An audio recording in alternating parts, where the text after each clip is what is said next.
আপনারা সকলেই রিকার্নেশন বা পূর্বজন্মের ঘটনাগুলি প্রচন্ড পছন্দ করেন। ইনফ্যাক্ট জীবনের 1001 গল্পে যেটা সবচেয়ে থেকে ভাইরাল এপিসোড শান্তি দেবী, যেটা মোর দ্যান 44K ভিউ হয়ে গেছে, সেটাও কিন্তু রিকার্নেশনেরই একটা ঘটনা ছিল।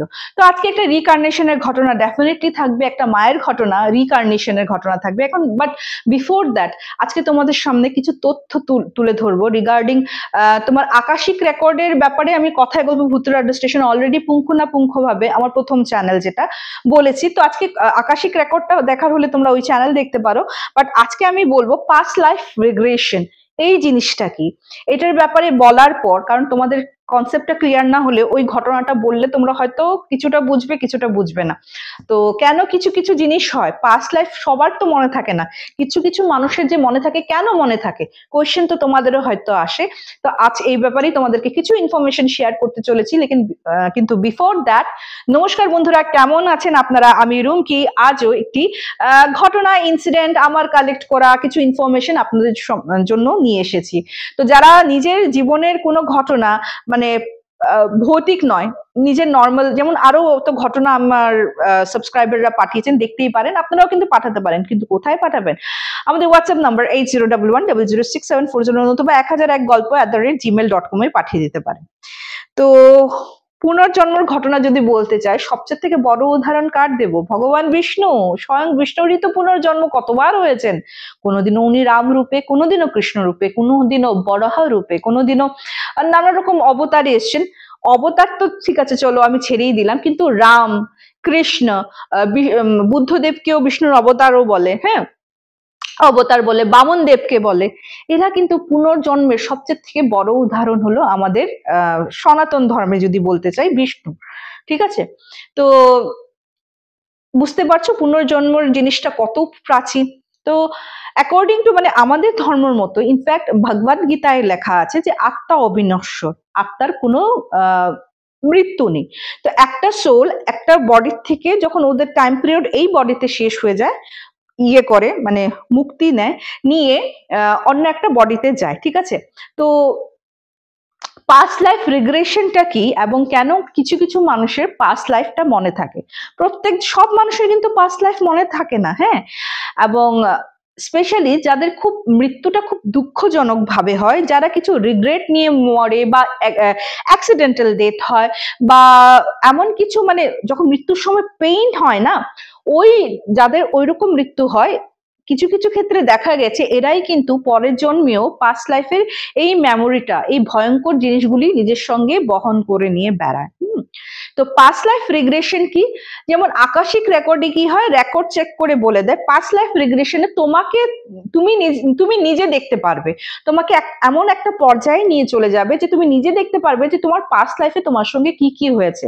এবং পাস্ট লাইফ রিগ্রেশন একটা থেরাপি, যেটার মাধ্যমে অনেক রোগ, কিন্তু অনেক রোগ মানে যেটা হয়তো, যেটার কারণ হয়তো আগের জন্মে তুমি মৃত্যু হয়েছে, এবং সেই মৃত্যুর পরেও সেই কারণটা এই জন্মেও তোমাকে এজ এ রোগের রূপে তোমার শরীরে দেখা দিয়েছে, ওইখান থেকে মুক্তি পাওয়া যায়। সব রোগ নয় কিন্তু, প্লিজ। ফর এক্সাম্পল, এরকম অনেক, মানে একটা আর্টিকেলে পড়েছিলাম যে আমি একজনের না খুব অ্যাজমার প্রবলেম। তো কিছু কিছু অ্যাজমার প্রবলেম তোমার সারাউন্ডিংস এর জন্য হতে পারে, নানা রকম ফিজিক্যাল গঠনের জন্য, মানে ফিজিক্যাল প্রবলেমের জন্য হতে পারে, কিন্তু ওর না ওইরকম ছিল না। তো অ্যাজমাটা না ওর প্রচন্ড, মানে ক্রনিক যেটাকে বলে, ওরকম হয়ে গেছিল, আর খুব খারাপ অবস্থা হয়েছিল। মেয়েটা নাকি পাস্ট লাইফ রিগ্রেশন থেরাপিটা করিয়েছে, তখন ও জানতে পারে যে আগের জন্মে নাকি ও জলে ডুবে, সাঁতার কাটতে গিয়ে জলে ডুবে মারা গেছে। এবং বুঝতেই পারছো একটা মানুষ যখন জলে কতক্ষণ থাকলে নানা রকম ওই সর্দি কাশি হয়, যেহেতু ডুবে মারা যায়, অনেকক্ষণ হয়তো বডিটা ওখানে ছিল, জলে ছিল, এই জন্মে কিন্তু ওকে অ্যাজমা হিসাবে ধরা দিয়েছে, মানে বুঝতেই পারছো। যখন এই থেরাপিটা করিয়েছে ওরা নাকি ঠিক হয়ে গেছে। তো এটা আমি একটা জাস্ট আর্টিকেলে পড়েছি, তোমাদেরকে কিন্তু শেয়ার করলাম আর কি, হ্যাঁ। তো এই একটা ছিল। তারপর এরকম অনেক অনেক, এটা তো একটা থেরাপির কথা বললাম, যেমন আকাশিক রেকর্ড এবং পাস্ট লাইফ রিগ্রেশনের কথা। এখন যদি বলো যে পুনর্জন্মের কথা, যে যারা যারা, মানে এই যে বললাম যারা এরকম মৃত্যু হয়েছে, ওরাই কিন্তু অধিকাংশ ক্ষেত্রে দেখা গেছে পুনর্জন্মের কথাটা মনে রাখে। কিছু কিছু ক্ষেত্রে কিছু কিছু বৈজ্ঞানিক বলেছেন বাচ্চারাও কিন্তু পুনর্জন্মের কথা মনে রাখেন, এবং ওরা যখন মানে ছোট বাচ্চা তো বলতে টলতে কিছুই পারে না, ওরা কিন্তু পাস্ট লাইফের কিছুটা মুহূর্ত নিজের সঙ্গে নিয়ে আসে, কিন্তু যত আস্তে আস্তে গ্র্যাজুয়ালি বড় হতে থাকে জিনিসগুলি কিন্তু একদম পুরো মুছে যায় ওদের ব্রেন থেকে। কিন্তু কিছু কিছু মানুষ এমনও আছে যে ছোটবেলায় তো বটেই, বড় হতে হতেও ওই জিনিসগুলি কিন্তু ওনার মাইন্ডে থেকে যায়। যেমন আজকে পাশ্চাত্য দেশ থেকে একটা ইনসিডেন্ট তোমাদের সঙ্গে শেয়ার করছি, সেটা হলো জেনির ঘটনা। তো জেনি ছোটবেলার থেকেই না খালি একটা ভিশন দেখতো, ও মানে দেখতো ডাইনিং টেবিলে অনেকগুলি বাচ্চা বাচ্চা দেখতো, কিন্তু ওর মনে হতো একটা মহিলা ছিল, মহিলাটা জেনি, এন্ড সে বড়, এন্ড মহিলাটা ওই বাচ্চাগুলির মা। তো আশেপাশে সবকিছু দেখতো, এই কথাটা না বারবার মা বাবাকে বলতো। কিন্তু আজ ধরো ঘটনাটা কত ধরো 1960-70-এর হবে, হ্যাঁ, আর ও দেখতো 1930 সনের, মানে ওই যে জিনিসগুলি দেখতো যে মহিলা বসে আছে অনেকগুলি বাচ্চার সঙ্গে এবং বাচ্চাগুলিকে খুব ভালোবাসে 1930-এর। তো মাকে যখন বলতো এবং পার্টিকুলারলি সনটা যখন মেনশন করতো, মা বাবা না প্রথমে বুঝতে পারেনি, কারণ আগে কিন্তু এতটা বেশি পাশ্চাত্য দেশে এইসব রিকার্নেশন রিবার্থের ঘটনাগুলি বিশ্বাস করা হতো না। তো আস্তে আস্তে গ্র্যাজুয়ালি যখন সাইন্টিফিক্যালি স্টাডি করা হয়, তখন কিন্তু এখন ওরা পুরোপুরি ভাবে বলে সাইন্টিফিক্যালি অলসো এটা প্রুফ করা হয়েছে যে রিকার্নেশন বা পুনর্জন্ম হয়। তো আস্তে আস্তে যখন বড় হলো, জিনিসগুলি সোসাইটি ডেভেলপ হলো, নানা রকম জিনিস নিয়ে গবেষণা হতে লাগলো, ও যখন বড় হয়ে ওর বিয়েও হয়ে গেছে, বাট স্টিল ওই আগের জন্মের কথা কিন্তু ওর পুরো মনে আছে। ওর এই জন্মে দুটো ছেলে হয়েছে যাদের খুব সুন্দর টেক কেয়ার করছেন, ঘর করছেন, কিন্তু থেকে থেকে উনি খালি আগের যে ফ্যামিলির বাচ্চাদের কথা উনি বলতেন, ওরা কিরকম আছে ওরা জানি না কেন, মানে যদিও কোনোদিনও এই জন্মে তো দেখেননি, ওদের প্রতি না প্রচন্ড টেনশন হতো ভদ্র মহিলা, জ্যানির কথা বলছি। তো ওনার হাজবেন্ড না কোথাও না কোথাও বুঝতে পারছেন ওনার ওয়াইফ প্রচন্ড টেনশনে আছে, এইগুলি নিয়ে প্রচন্ড মানে মনোকষ্টে আছে, হ্যাঁ। তো উনি একজন মানে সায়েন্টিস্টের সঙ্গে কনসাল্ট করলেন, এবং সায়েন্টিস্ট জ্যানিকে প্রথমে বললেন তুমি কোন জায়গাটা দেখছো। তো ওনা পুরো একটা ম্যাপ আঁকলো। সায়েন্টিস্ট নিজে এবং জ্যানি নিজে লাইব্রেরিতে গিয়ে এরকম একটা মানে জায়গা চেক করতে করতে বের হলো যে হ্যাঁ সেম ওইরকম একটা জায়গা আছে কোনো আয়ারল্যান্ডে। তো সায়েন্টিস্ট বললেন যে হিপনোটাইজ করতে হবে, একটা থেরাপি আছে, কি একটা মানে চিকিৎসা আছে, সেটা আমি এখানে পুরোপুরি ডিসক্লোজ করছি না, যেমন আর্টিকেলে লেখা ছিল সেটাই বলছি, যে এরকম একটা চিকিৎসার মাধ্যমে ওকে মানে পাস্ট লাইফে নিয়ে যেতে হবে।